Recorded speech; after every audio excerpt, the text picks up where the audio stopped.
दोस्तों, रसों के विषय में यह माना गया कि सभी रस से जुड़ी कविताएं, यानी कोई भी रचना किसी रस विशेष से जुड़ी हो तो उसकी एक पहचान है। कैसे? यदि वीर रस की कविता आप देखेंगे तो वीर रस की कविता में दोस्तों मूर्धन्य ध्वनियाँ आएंगी, जैसे ट ठ ड ढ ण, या उच्छिप्त ध्वनियाँ भी इसमें आती हैं, ड़ ढ। इतना ही नहीं, संयुक्त अक्षर क्या होता है भाई? जैसे अमर्त्य, ये देखिए ऊपर आधा र, एक आधा वर्ण एक पूरा वर्ण दोनों मिले तो इसे संयुक्त वर्ण कहते हैं। संयुक्ताक्षरों का, द्वित्वों का इसमें खूब प्रयोग देखा गया। जैसे कर्म, देखिए एक तो संयुक्ताक्षर भी है, ये एक ध्वनि दो बार है, द्वित्व भी। कैसे? वीर रस का अर्थ सिर्फ ये नहीं होता है कि जिसमें लड़ना मरना हो। वीर रस यानी जो ओज भरे, जो उद्बोधन करे, जो जगाए, जो जोश भरे। इसलिए कोई भी रचना जो आपको झकझोर करके जगाए, जो आपके लिए उद्बोधनात्मक हो, जो जोश भरे, जो आप में उत्साह भरे, समझिए कि वो सब वीर रस की रचना है। कैसे? मैथिली शरण गुप्त, आपने नाम सुना होगा, उनकी रचना भारत भारती। भारत भारती की पंक्तियां हैं, देखिए, न केवल मनोरंजन ही कवि का कर्म होना चाहिए। ये देखिए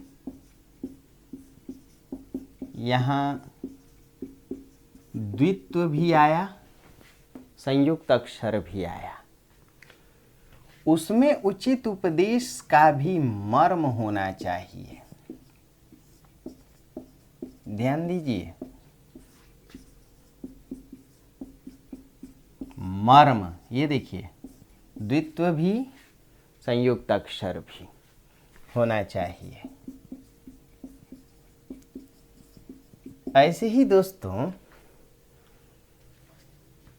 आपको लगता है कि सिर्फ आदिकाल और रीतिकाल की कविताएं ही वीरता परक हैं या उनमें वीर रस की प्रधानता है? ऐसी बात नहीं। छायावादी रचनाएं भी वीर रस से उत्प्रोत हैं, द्विवेदी युगीन रचनाएं भी। कैसे? नर हो न निराश करो मन को, कुछ काम करो कुछ काम करो। ये वीर रस है, उद्बोधनात्मक है। कैसे? जैसे वीर तुम बढ़े चलो, धीर तुम बढ़े चलो, सामने पहाड़ हो सिंह की दहाड़ हो, ये वीर रस है। या फिर जरा देखिए जयशंकर प्रसाद की पंक्तियों को, हिमाद्री। क्यों इसमें वीर रस है? क्योंकि देखिए संयुक्त अक्षर है, द में र जुड़ा हुआ है। हिमाद्री तुंग श्रृंग से, देखिए यहां भी श्रृंग, स में री है, संयुक्त अक्षर है।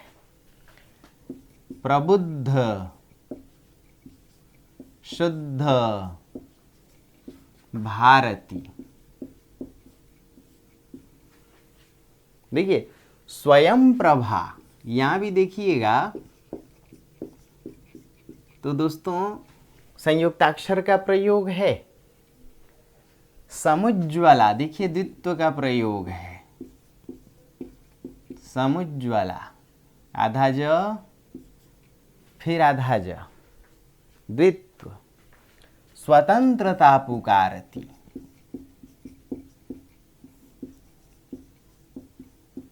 अमर्त्य वीर पुत्र हो, प्रवीर हो, जयी बनो, बढ़े चलो बढ़े चलो। जब वीर रस की कविता गाते हैं तो ऐसा लगता है कि नगाड़े की ध्वनि टंकार ध्वनि या डंकार ध्वनि, नक्कार ध्वनि बज रही है। जैसे युद्ध में लड़ने जाते हैं, डिमिक डिमिक डिमिक डिमिक डिम, और ट ड ये जो ध्वनियाँ मूर्धन्य है। तो वीर तुम बढ़े चलो, लेफ्ट राइट थम, ये है वीर रस की पहचान। अब आप अगली पंक्ति भी देखेंगे, अमर्त्य वीर पुत्र हो प्रवीर हो जई बनो। अमर्त्य में भी द्वित्व है, संयुक्ताक्षर है, देखिए अमर्त्य, अमर्त्य वीर, फिर देखिए संयुक्त वर्ण पुत्र हो, यानी वीर रस की कविता में संयुक्ताक्षर पाए जाएंगे। वीर रस की कविता में द्वित्व ध्वनि होगी। वीर रस की कविता में मूर्धन्य ध्वनियाँ होंगी। याद रखिएगा, वीर रस और भयानक रस, ये दो ऐसे रस हैं जिसमें जो ध्वनियाँ हैं वो कर्कश होती हैं। मूर्धन्य ध्वनियों को कर्कश या कठोर ध्वनि कहते हैं। इसीलिए इन दोनों ध्वनियों या इन दोनों रसों में, या जो मूर्धन्य ध्वनियाँ हैं, इनका प्रयोग इन दोनों रसों में आप देख सकते हैं। दोस्तों, अब ऐसे ही मान लीजिए श्रृंगार रस की बात करें, तो श्रृंगार रस का क्या है?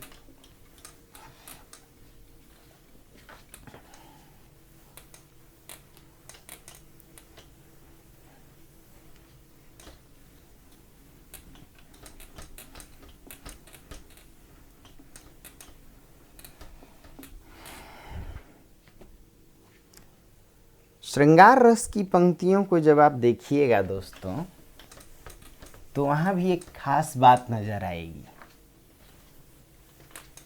कि किस प्रकार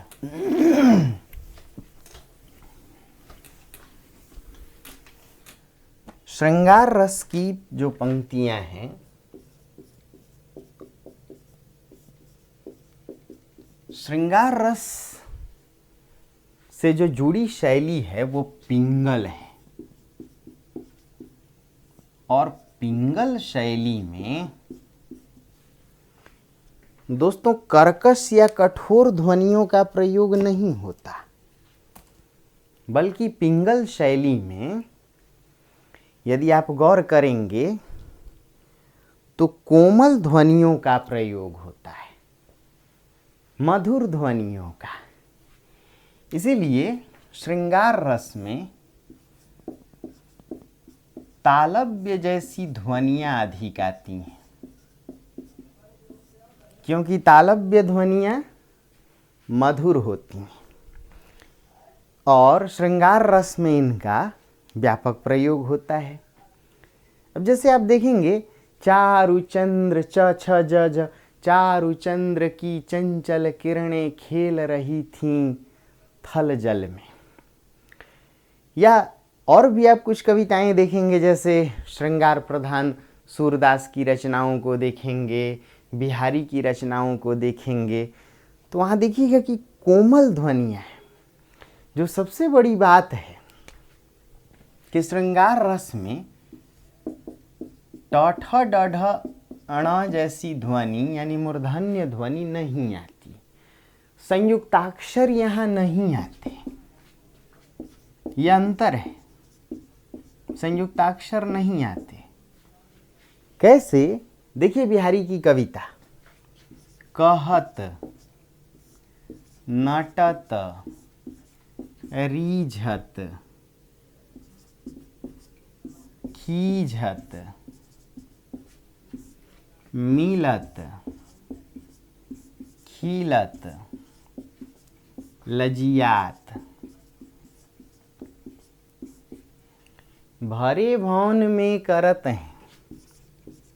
देखिए, भरे भवन में करत हैं नैननु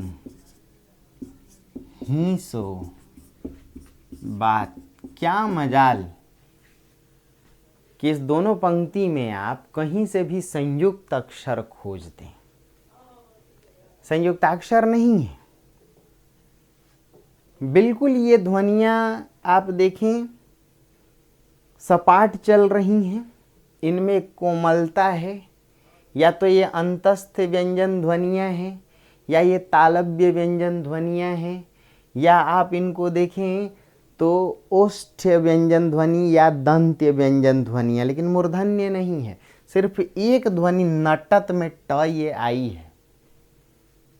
इसको कह सकते हैं कि एक प्रकार से ये दोष है, क्योंकि श्रृंगार रस में मूर्धन्य ध्वनि का नहीं आना चाहिए। ऐसे ही जब आप सूरदास की कविता देखेंगे तो आप देखिएगा कि वहाँ भी मूर्धन्य ध्वनि ना के बराबर है। कैसे? देखिए, जब गोपियाँ कहती हैं निर्गुण कौन देश को बासी, हालांकि श्रृंगार रस है, उसमें वियोग की प्रधानता है, विप्रलम्ब। जैसे अति मलिन वृषभानु दुलारी, हरि श्रम जल अंतर तनु भीजे, ता लालच न धुआवत सारी। कहीं आप देखेंगे कि संयुक्ताक्षर का प्रयोग नहीं है। जैसे जब गोपियों पर वियोग की दशा गहराती है और जैसे उद्धव कृष्ण की चिट्ठी लेकर के आते हैं, तो गोपियों की आंखों से आंसुओं की अनवरत धारा जो बह रही है, उस धारा में चिट्ठी का जो काला रंग है वो धुल करके पूरी चिट्ठी को काली कर देता है। आंसू चिट्ठी को अपने में मानो मिला लेते हैं और पूरी चिट्ठी श्याम की तरह, कृष्ण की तरह ही काली हो जाती है। जरा उसका एक रूप देखिए, श्रृंगार है, किस प्रकार उसमें संयुक्त वर्णों का प्रयोग नहीं है, मूर्धन्य वर्णों का प्रयोग नहीं है। कैसे? निरखत अंक श्याम सुंदर की, बार बार लावत छाती। लावती तम छोटी, ब्रजभाषा का कमाल है कि स्त्रीलिंग में, वर्तमान काल की क्रिया स्त्रीलिंग में त में छोटी की मात्रा लगाते हैं। अखियाँ, आँख स्त्रीलिंग, अखियाँ दुखियाँ नहीं मानती है, और पुलिंग में त लगाते हैं। जैसे देखिए पुलिंग है, कहत नटत रीझत त, स्त्रीलिंग में ती। लोचन जल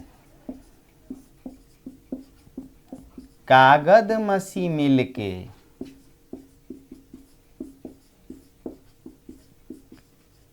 वह गई श्याम श्याम की पाती। एकदम सहज सपाट कविता, ना मूर्धन्य ध्वनि है ना संयुक्ताक्षर है, कोमल ध्वनियाँ हैं, दंत्य ध्वनियाँ हैं, तथ दध, कंठ्य ध्वनियाँ हैं, चछ जझ वाली तालव्य ध्वनियाँ हैं, लेकिन और किसी की जरूरत नहीं है, मूर्धन्य नहीं है। तो ये श्रृंगार है। दोस्तों, अन्य रसों में शांत रस भी महत्वपूर्ण है। शांत रस को नौवें रस के रूप में मान्यता मिली। आचार्य भरत मुनि ने शांत रस को स्वीकार नहीं किया था। आचार्य भरत मुनि ने कुल 8 रसों की चर्चा की, उसमें शांत रस नहीं है। शांत रस को मान्यता दिलाने में आचार्य उद्भट,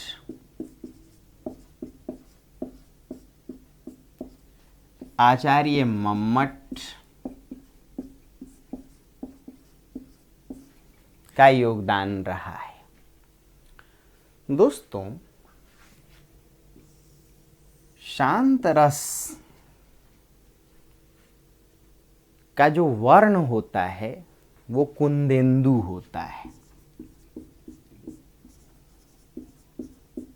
और शांत रस के देवता नारायण है। कौन है? नारायण। दूसरी बात कि शांत रस का स्थायी भाव निर्वेद होता है। दोस्तों वेद का अर्थ बंधन भी होता है और ज्ञान भी होता है। तो जो बंधन से मुक्त हो जाए उसे ही निर्वेद भाव कहते हैं। अर्थात बंधन कैसा? तो माया मोह से मुक्त हो जाना, सांसारिक प्रपंचों से मुक्त हो जाना।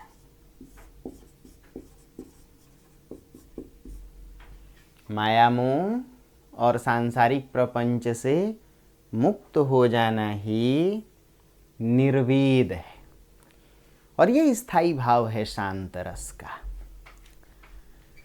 अब आप समझ सकते हैं कि वेद दो प्रकार के माने गए, एक लोक वेद, एक शास्त्र वेद। एक लोक वेद, एक शास्त्र वेद। शास्त्रों से जुड़ना शास्त्र वेद है, यानी शास्त्रों के बंधन में जीना। और लोक वेद क्या है? लौकिक जीवन, माया मोह में फंसे होना। इसीलिए लोक वेद और शास्त्र वेद ये दो प्रकार के वेद हैं। शास्त्र वेद के हम 4 रूप देखते हैं, उनके 4 भेद हैं, ऋग्वेद, सामवेद, यजुर्वेद, अथर्ववेद। नाटकों को पंचम वेद कहा गया है ना। आचार्य भरत मुनि ने नाटकों को पंचम वेद की उपमा दी थी। एक दो बात समझने लायक है।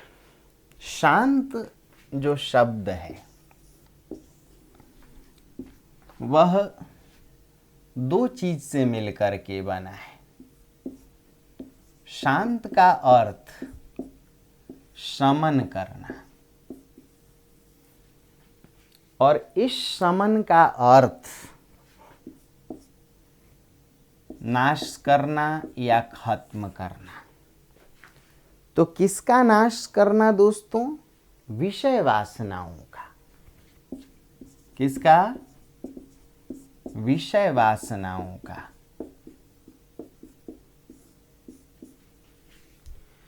तो जो विषय वासनाओं को यानी माया मोह को, सांसारिक प्रपंचों को मार दे, वही शांत है, वही प्रशांत है। आप में से किसी का नाम यदि प्रशांत है तो समझ लीजिएगा आज से लालच नहीं करना है, इंद्रियों के वशीभूत नहीं रहना है। दोस्तों जो विषय वासनाओं को मार दे, शांत हो जाए, अर्थात राग से दूर हो जाए। राग यानी प्रेम, माया मोह, बंधन। तो शांत का अर्थ ही होता है राग को मार देना, वैराग्य ले लेना। क्या ले लेना? वैराग्य। एक बहुत बड़ी बात है कि शांत रस की उत्पत्ति में ज्ञान को सर्वोपरि माना गया, क्योंकि ज्ञान ही वो तत्व है जो यह बताता है, ध्यान से सुनिएगा, कि संसार, दिख रहा है बोर्ड, संसार मिथ्या है, एकमात्र ब्रह्म सत्य है। इसीलिए कबीर जैसे वैराग्यवादियों ने संसार को मिथ्या कहा था। यह संसार कागद की पुड़िया, बूंद पड़े घुल जाना है, रहना नहीं देश बिराना है। ये अपने आप में शांत रस की कविता भी है। जब कबीर कहते हैं, चलती चाकी देख कर दिया कबीरा रोए, 2 पाटन के बीच में साबुत बचिया न कोय, तो समझिए शांत रस है। शांत रस में ज्ञान इसलिए महत्वपूर्ण है क्योंकि ज्ञान मार्गी या ज्ञान यह बताता है, ध्यान से सुनिए, कि जीवन नश्वर है, संसार मिथ्या है, एकमात्र सत्य ब्रह्म है। जीव माया में फंसा है, सांसारिक प्रपंचों में फंसा है, इसीलिए ब्रह्म से दूर है। ज्ञान कहता है कि इस माया मोह से, बंधन से, विषय वासना से मुक्त हो, तभी जाकर के सांसारिक प्रपंच से दूर होकर वैराग्य लेकर, संसार के मोह को त्यागना ही वैराग्य। राग यानी संसार से प्रेम करना, राग यानी प्रेम। और वैराग्य विराग से बना है, प्रेम छोड़ देना। तो किससे प्रेम करना? ईश्वर से प्रेम करना। तो शांत रस यह सिखाता है कि संसार के मोह से मुक्त होइए, संसार मिथ्या है, ईश्वर के प्रेम से जुड़ जाइए। करेक्ट है दोस्तों। यह माना गया कि शांत रस को जो भी समझ जाए वही संत है। यानी संत कौन है? जिसने शांत रस को समझ लिया, जिसने सांसारिक प्रपंचों से अपना नाता तोड़ लिया। तो अब कबीर वगैरह में, नानक में, रैदास में, मलुक दास में, या और भी जो संत रहे हैं, चाहे वो गरीब दास हों, चाहे वो धन्ना हों, चाहे वो सदना हों, सेना हों, यदि इन संतों की बात करें, चाहे दादू दयाल हों, तो देखेंगे कि ये सभी संत संसार को मिथ्या मान लेते हैं। ये सभी माया को गाली देते हैं। माया मोह जन्म के ठगिया तिनके रूप भुलाना। जैसे कबीर कहते हैं, माया महा ठगिनी हम जानी, यानी माया का विरोध तो समझिए शांत रस है। जैसे सांसारिक प्रपंचों पर व्यंग मिले तो समझिए शांत रस है। जैसे कबीर कहते हैं कि सुखिया सब संसार है, खाए अरु सोए, दुखिया दास कबीर है, जागे अरु रोए, तो समझिए शांत रस है। या यह कहना कि चलती चाकी देख कर दिया कबीरा रोए, दो पाटन के बीच में साबुत बचिया न कोई, यानी यह समझ जाना कि संसार मिथ्या है, यह संसार कागद की पुड़िया। या फिर साधो मनवा अजब दीवाना, माया मोह जन्म के ठगिया तिनके रूप भुलाना। तो बोलिए मेरे साथ, शांत रस में माया मोह का विरोध किया जाता है। शांत रस में संसार को निस्सार बताया जाता है। शांत रस में संसार को मिथ्या बताने की कोशिश की जाती है। शांत रस में जीवन को नश्वर बताने की कोशिश की जाती है। शांत रस में एकमात्र सत्य ब्रह्म को बताया जाता है। शांत रस में ज्ञान परक बातें की जाती हैं, क्योंकि ज्ञान उसमें सर्वोपरि है। अरे हाँ या ना, पक्की बात है। जैसे कबीर कहते हैं, माली नावत देख करी कलियन करी पुकार, फूल फूल सब चुन लिए काली हमारी बार। ये वैराग्य का भाव है, इसमें ज्ञान भी है। आप ये भी कह सकते हैं कि भाई इसमें रुदन है, इसलिए क्या इसे करुण रस से जोड़ें? हाँ जोड़िए, लेकिन बेसिकली ये शांत रस की कविता है। इसमें वैराग्य का भाव है, इसमें मृत्यु बोध की जानकारी है, इसमें ज्ञान है कि भाई माली रूपी ब्रह्म ने या ब्रह्म रूपी माली ने फूलों को तोड़ लिया, अब कलियों की बारी है, क्योंकि जीवन तो नश्वर है।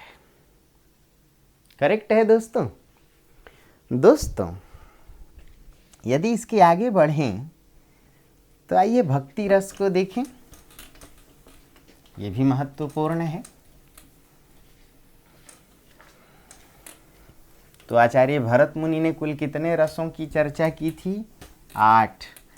9वें रस के रूप में किसकी स्थापना की गई? शांत रस की। किन लोगों ने 9वें रस को स्थापित किया? तो बोलिए मेरे साथ, आचार्य उद्भट, आचार्य मम्मट ने।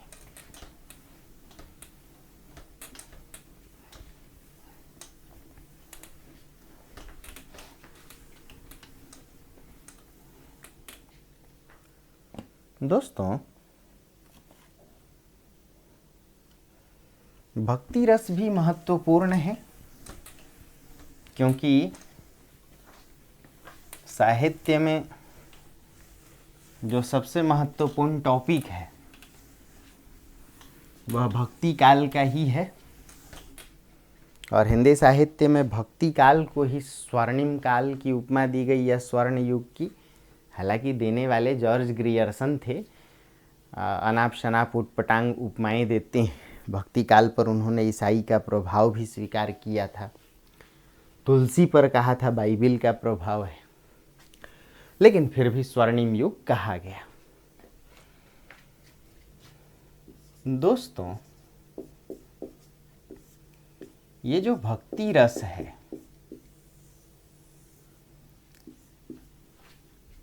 इसका स्थायी भाव भगवत विषयक रति है। इसका स्थायी भाव भगवत विषयक रति है। क्या है? भगवत विषयक रति। रति यानी जुड़ना, रति यानी जुड़ना। रति आप एक प्रकार से समागम को भी कह सकते हैं, नारी पुरुष के मेल को भी कह सकते हैं। तो दो शब्द है, क्या क्या? जैसे नीरति और सुरति। रति, नीह जोड़ रति। याद रखिए, र के पहले नीह विसर्ग हो तो उसे दीर्घ ई में बना दे, जैसे नीह जोड़ रोग, निरोग। संसार को छोड़ देने को नीरति कहते हैं, संसार के प्रेम को त्याग देना, यानी निर्वेद भाव को नीरति भाव भी कहते हैं। निर्वेद को नीरति। और फिर सुंदर रति तो किससे? ईश्वर से जुड़ जाना। तो भगवत विषयक रति को ही दोस्तों सुरति कहते हैं। इसलिए योग वगैरह में आप देखेंगे कि कबीर कहते हैं सुरति कमल चक्र, जहां ब्रह्म और जीव का भेद कभी खत्म ना हो। दोस्तों, भक्ति रस की स्थापना आचार्य रूप गोस्वामी और आचार्य मधुसूदन सरस्वती ने की। भक्ति रस की स्थापना रूप गोस्वामी और आचार्य किसने की? मधुसूदन सरस्वती ने। यह जो भक्ति रस है 9 रसों के बाद आया, इसलिए कुछ लोगों ने इसे 11वां रस कह दिया, वात्सल्य को 10वां रस कह दिया। भक्ति रस या भक्ति के 2 भेद किए गए, निर्गुण और सगुण। बताने की जरूरत नहीं है कि कबीर जैसी वगैरह निर्गुण संत थे, सूरदास, तुलसीदास सगुण संत थे। लेकिन 2 बातें आपसे पूछी जा सकती हैं कि निर्गुण का आधार क्या है? तो ज्ञान और योग। ज्ञान यह बताए कि ब्रह्म सर्वव्यापी है, और योग यह समझाए कि अगर वो भीतर भी है, मोको कहाँ ढूंढे रे बंदे, मैं तो तेरे पास में, ना मैं मंदिर ना मैं मस्जिद, ना काबा कैलाश में, कस्तूरी कुंडल बसे। योग कहता है कि ब्रह्म भीतर ही है, इसलिए भीतर भीतर उससे जुड़ जाना। और ज्ञान कहता है कि ब्रह्म सर्वव्यापी है, तो भला माया मोह में भटकने की क्या जरूरत, उसी ब्रह्म तत्व को जान लेना। इन शॉर्ट, निर्गुण ज्ञान और योग पर आधारित साधना है। भक्ति के 2 रूप, निर्गुण और सगुण। जबकि सगुण साधना दोस्तों प्रेम और भक्ति से जुड़ी है। करेक्ट है? निर्गुण ब्रह्म निराकार होता है, बिना रूपाकार का। सगुण ब्रह्म साकार होता है। तो भक्ति के 2 भेद किए गए, निर्गुण सगुण। निर्गुण भक्ति में निराकार ब्रह्म की साधना की जाती है, सगुण ब्रह्म में साकार ब्रह्म की साधना की जाती है। निर्गुण भक्ति ज्ञान और योग से संबंधित होती है, सगुण भक्ति प्रेम और भक्ति पर टिकी होती है। दोस्तों, छोटी परीक्षा हो या बड़ी परीक्षा हो, 1-2 बात और महत्वपूर्ण है। दोस्तों, जो निर्गुण भक्ति है उसमें अवतार और लीला की चर्चा नहीं की जाती। ध्यान से सुनिएगा, अवतार और लीला की चर्चा नहीं की जाती। अवतार यानी जन्म, लीला यानी कर्म, जबकि सगुण भक्ति अवतार और लीला पर आधारित होती है। यानी ब्रह्म के जन्म और उसके कर्म का गुणगान करना। उस ब्रह्म ने जन्म लिया तो किस रूप में, रंग कैसा, रूप कैसा, काम क्या किया। दोस्तों, भक्ति के 5 रूप या सोपान माने गए। भक्ति शुरू होती है शांत भाव की भक्ति से, नंबर 1।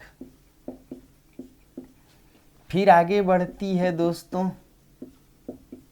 दास्य भाव की भक्ति बनती है। फिर इससे ऊपर उठ करके सख्य भाव,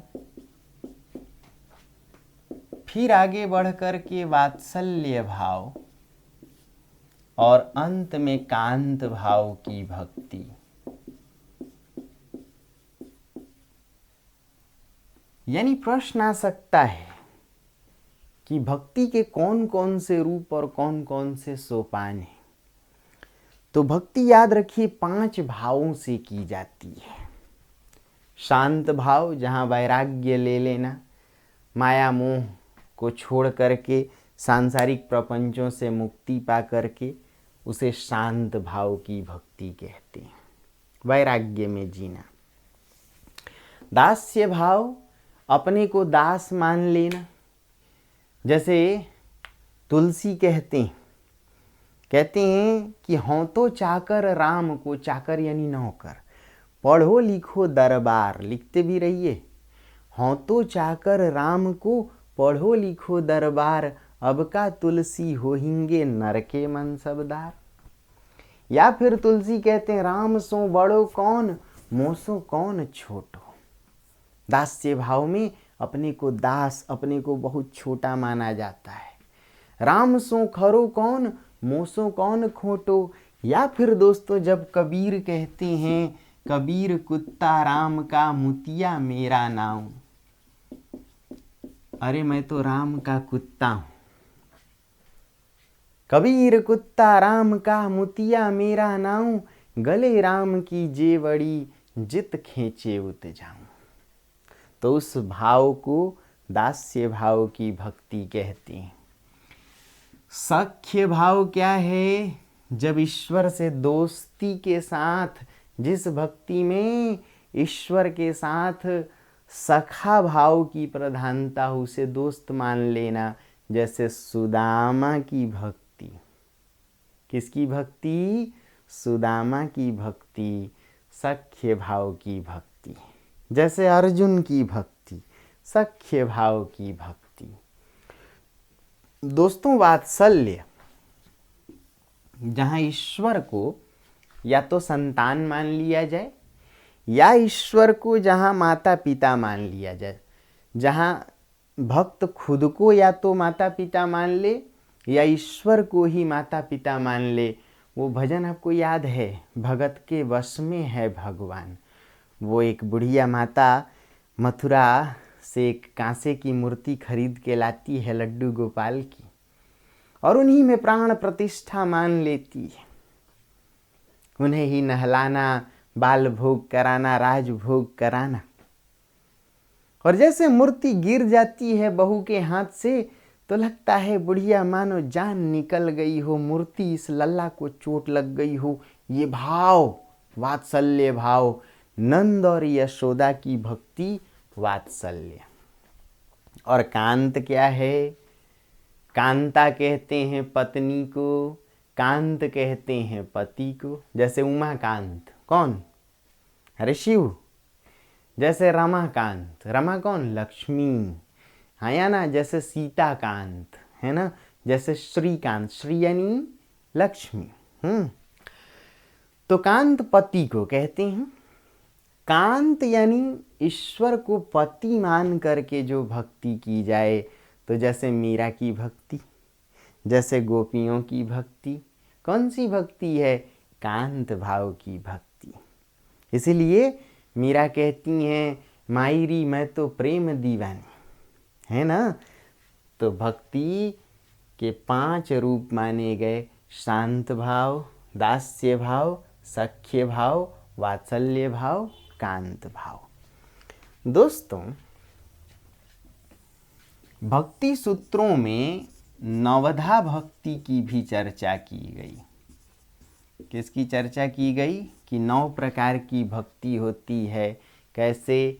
श्रवण, कीर्तन, अर्चन, वंदन यानी वंदना करना, अर्चना करना, श्रवण सुनना उसके गुणों को, जैसे सुमिरन, जैसे सख्य उससे सखा भाव निभाना, जैसे आत्मनिवेदन उसके सामने अपने आप को सौंप देना, जैसे प्रणय प्रेम करना, प्रेम भी उसी से, सौंपना भी उसी को, अपने आप को पूरी तरह सौंप देना, उसे प्रपत्ति या प्रपद्य भाव की भक्ति कहते हैं।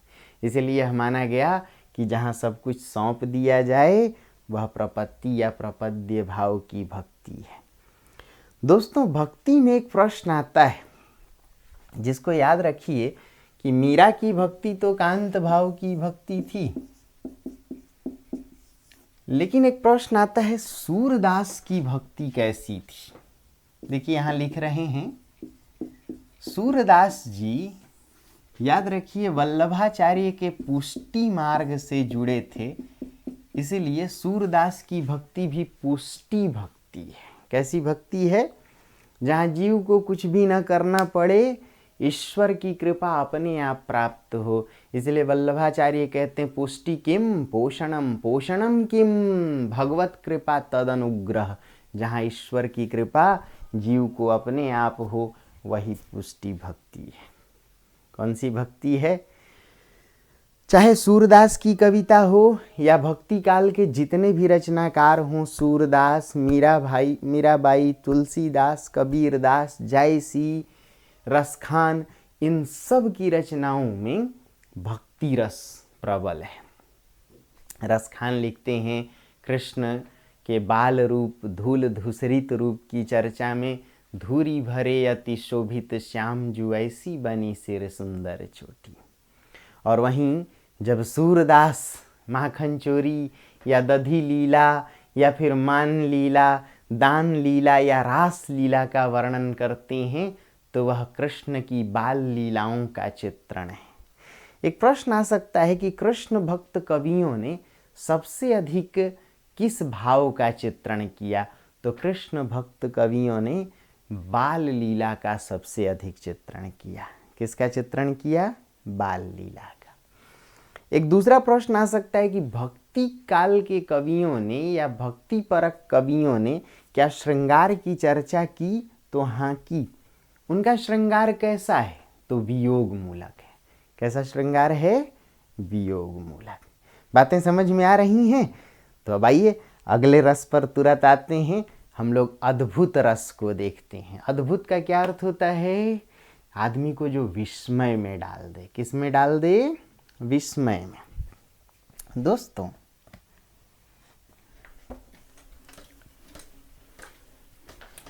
जो अद्भुत रस है उसका स्थायी भाव विस्मय है।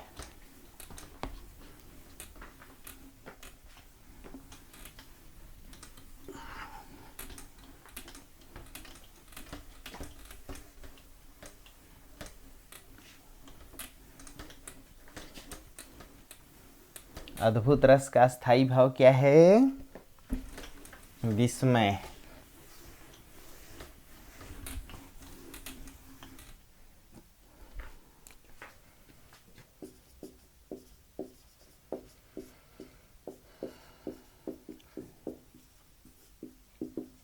विस्मय का अर्थ होता है आश्चर्य।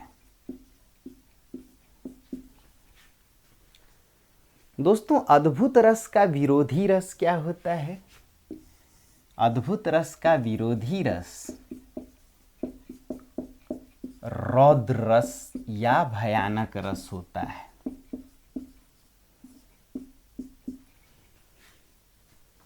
अद्भुत रस का विरोधी रस क्या होता है? रौद्र रस या भयानक। दोस्तों, कोई भी रचना जब किसी भी भाव को एक आश्चर्य या विस्मय के साथ उपस्थित करे, जैसे कबीर की उलट बांसियों में अद्भुत रस का ही प्रयोग है। अद्भुत को आश्चर्य या अचंभा कहते हैं, अचंभित करने वाला प्रकरण। तो कबीर कहते हैं, एक अचंभा देखा रे भाई, ठाढ़े सिंह चरावे गाई। कि हमने एक ऐसा आश्चर्य देखा कि शेर खड़ा होकर के गाय को चराता है।